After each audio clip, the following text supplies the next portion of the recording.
A lot has changed in the past 3 weeks, as you may have noticed. We've watched slack-jawed as professional lawmakers attacked the rule of law.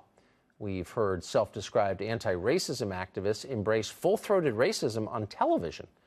We've seen people who call themselves advocates for women destroy the life of an actual woman for political gain. The country is all but inverted during the debate over Brett Kavanaugh's nomination. It is bewildering. In case you're having trouble keeping track of it all, a reminder that it was only a week ago that Democrats argued that a second Senate hearing into Brett Kavanaugh's high school record, the one we saw, was not enough to find the truth. We needed a supplementary FBI investigation, and we needed it immediately. There needs to be an FBI investigation. The FBI is an agency of sworn, trained law enforcement officers. They have the ability to do an investigation. Have the independent professionals of the FBI actually investigate. She has a right to have those facts be developed by a nonpartisan source like the FBI, who are expert. An FBI investigation is the only way to answer some of these questions. Well, it always struck us as a mindless demand, despite all the hysterical demands for it.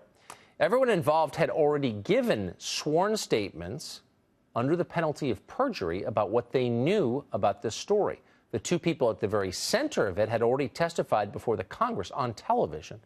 Brett Kavanaugh's life had been the subject of 6 previous FBI probes. Not only was he cleared in all 6 of them, he was given access to America's nuclear codes. So we knew all we were going to know about an event that supposedly took place 37 years ago. And that's why the FBI said it had zero interest in getting involved again.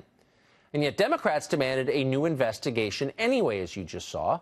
And then protesters screamed at poor Jeff Flake in an elevator in the Senate until he agreed with the Democrats. So we got the investigation.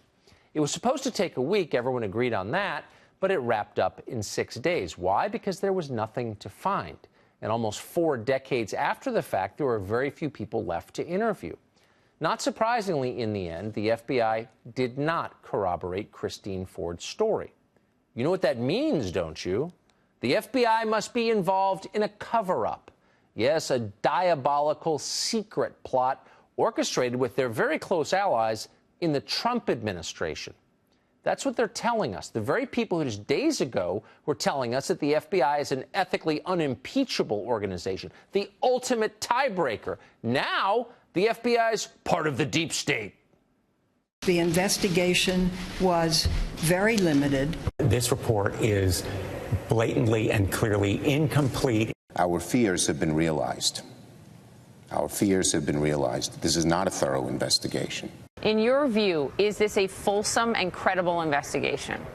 It's obviously a cover-up. Our fears have been realized. The FBI is working with the Trump administration. They always have been. It's a plot so secret, we believe the opposite is happening. How's that for clever? Others on the left say now what we really need is for Brett Kavanaugh to take a polygraph exam, because those are accepted by science. Senator Lindsey Graham of South Carolina pointed out that the lie detector likely just the first demand in a long list. Watch. You've humiliated this guy enough, and this is bottom for some of you. So why don't we dunk him in water and see if he floats? Maybe you'll believe he lied about how much he drank in high school, that he threw ice in a party, in a bar, or he doesn't have the temperament, that he didn't handle being destroyed well. Enough already. Let's vote. Why don't we just dunk him in water and see if he floats? It was good enough in medieval France. You know the truth. Only one thing will truly be good enough: an investigation of some kind, or maybe a water dunking of some kind that lasts at least through January 3rd, 2019. That's when the new Congress will be sworn in. Of course, that's the real goal. It always has been. Fortunately, it looks like this ploy is failing. Win or lose, Kavanaugh's nomination will be voted on, it looks like, within a few days. It seems likely he'll be confirmed, but who knows? And we won't know until the moment the last vote is cast. Still, it's worth thinking about what the world looks like once this is all over, after Kavanaugh's confirmation vote. This is a new country now. What will it look like? Well, the left has accused President Trump of overturning norms and destroying institutions. But as always, that is pure projection. Whatever they're accusing you of is exactly what they're doing. And it's true in this case, too. The left just mounted a full assault on our justice system. They thought nothing of tossing out the presumption of innocence. You saw actual U.S. senators say things like, the accused has an obligation to prove himself innocent. They said that out loud. And then they tried to use the FBI as a weapon against their political opponents, and not for the first time. The Obama administration did the same. Think this will stop? Think again. Thought leaders, to the extent that's not an oxymoron on the left, are already laying the groundwork to pack the courts, something that hasn't been tried since the 1930s. Adding more Democrats to change the balance, the least democratic, small d democratic option available.